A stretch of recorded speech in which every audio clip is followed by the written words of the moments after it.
Vasu education में आपका स्वागत है। आज अपन ऑडिटिंग के प्रीवियस ईयर एग्जाम्स में आए हुए क्वेश्चंस को देखेंगे। आइए देखते हैं। पहला क्वेश्चन है, कंपनी के अंकेक्षक होता है कंपनी का अंशधारी, कंपनी का कर्मचारी, कंपनी का अधिकारी या एक स्वतंत्र व्यक्ति। एक स्वतंत्र व्यक्ति के द्वारा ही कंपनी का अंकेक्षण का कार्य किया जाता है।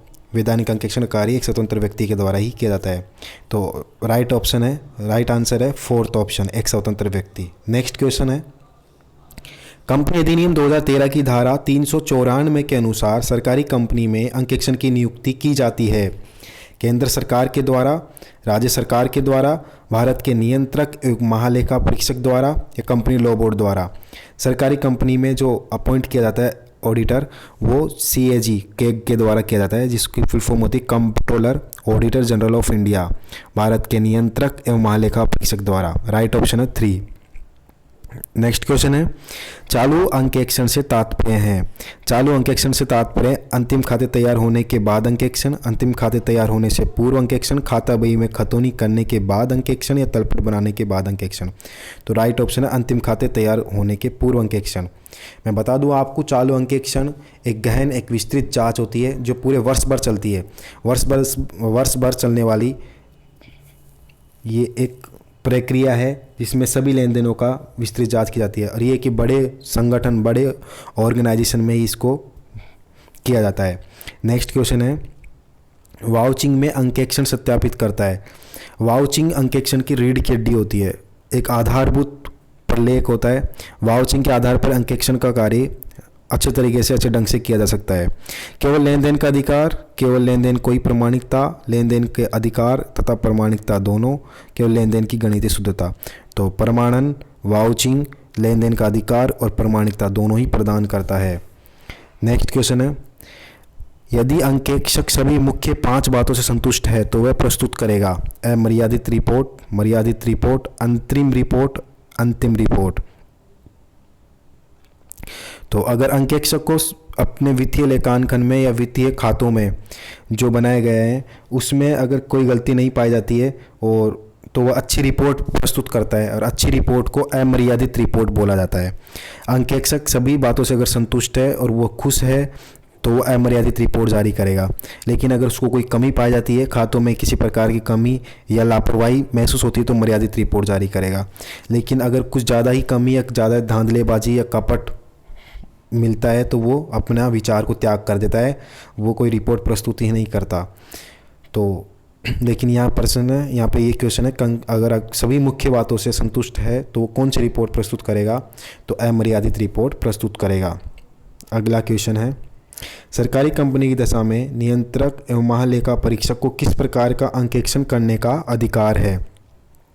तो जो अंकेक्षण करवा लिया जाता है उसके बाद में अगर वो संतुष्ट नहीं होता सरकारी कंपनी में, बोलो उस CAG को लगता है, नियंत्रक या महालेखा परीक्षक को लगता है कि कुछ ना कुछ कपट हुआ या मिथ्या कोई ना कोई डेटा रह गया है, तो पूरक अंकेक्षण जांच करवाने की अथॉरिटी उसके पास में होती है, इसलिए वो पूरक अंकेक्षण करवा लिया जाता है। सप्लीमेंट्री ऑडिटिंग बोलते हैं जिसको। एक बार ऑडिटिंग होने के बाद में जो रिपोर्ट बनी उस रिपोर्ट से वो खुश नहीं हुआ और उसको कुछ कपट की फीलिंग्स आई, तो फिर उसने एक बार और सप्लीमेंट्री ऑडिटिंग करने के लिए अपॉइंट कर दिया ऑडिटर्स को, और फिर दोबारा वो ऑडिट करवा लेता है।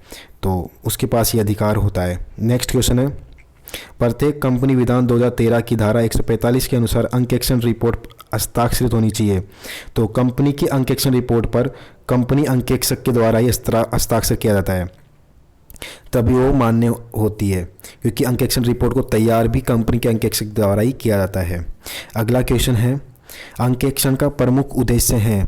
अंकेक्षण का प्रमुख उद्देश्य होता है, फर्स्ट ऑप्शन है कपट एवं अशुद्धियों को रोकना, सेकंड ऑप्शन है कपट अशुद्धियों का पता लगाना, थर्ड ऑप्शन है वित्तीय विवरण संगठन की वास्तविक वित्तीय स्थिति और क्रियाकलापों के परिणामों का उचित प्रमाणीकरण करते हैं, लास्ट ऑप्शन है भावी योजनाओं के निर्माण में सहायता करना।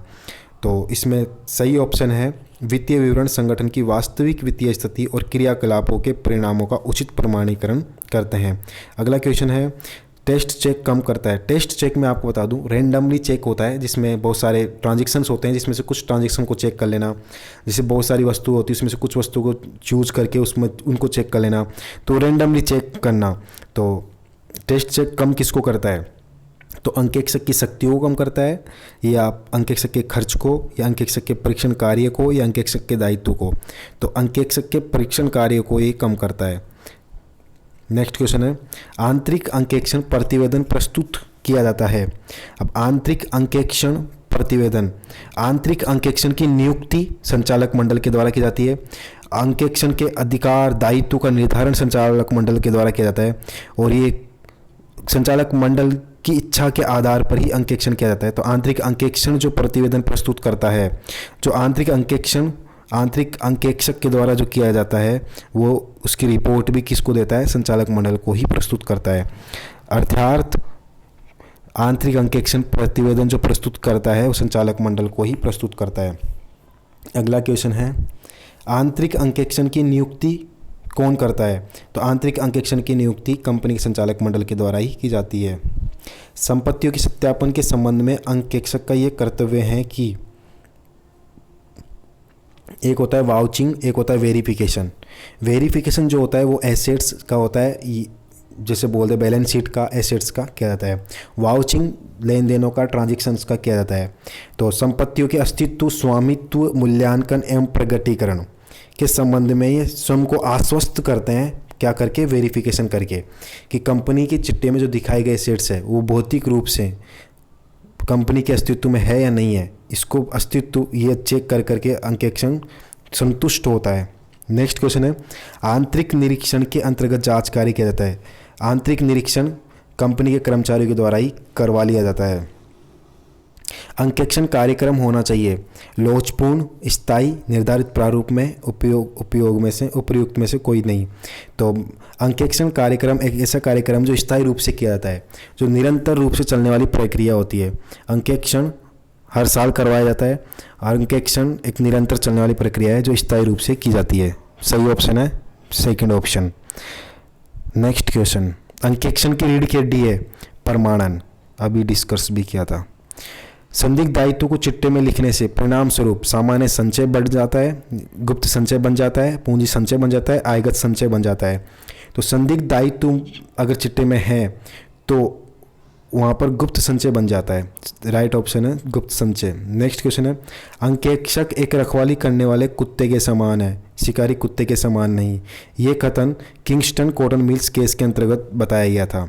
अगला क्वेश्चन है, ऐसी व्यवस्था को क्या कहते हैं जिसके अंतर्गत प्रत्येक व्यक्ति का लेखा कार्य अन्य सदस्य द्वारा जांचा जाता है? मतलब एक व्यक्ति का लेखा कार्य अन्य सदस्यों के द्वारा जांचा जाता है, उसको बोलते हैं आंतरिक जांच। आंतरिक जांच के अंतर्गत एक व्यक्ति का लेखा कार्य दूसरे व्यक्ति के द्वारा जांचा जाता है। नेक्स्ट क्वेश्चन है, नेक्स्ट वीडियो देखने के लिए प्लीज़ चैनल को सब्सक्राइब करें, और इस वीडियो देखने के लिए बहुत बहुत धन्यवाद, आभार।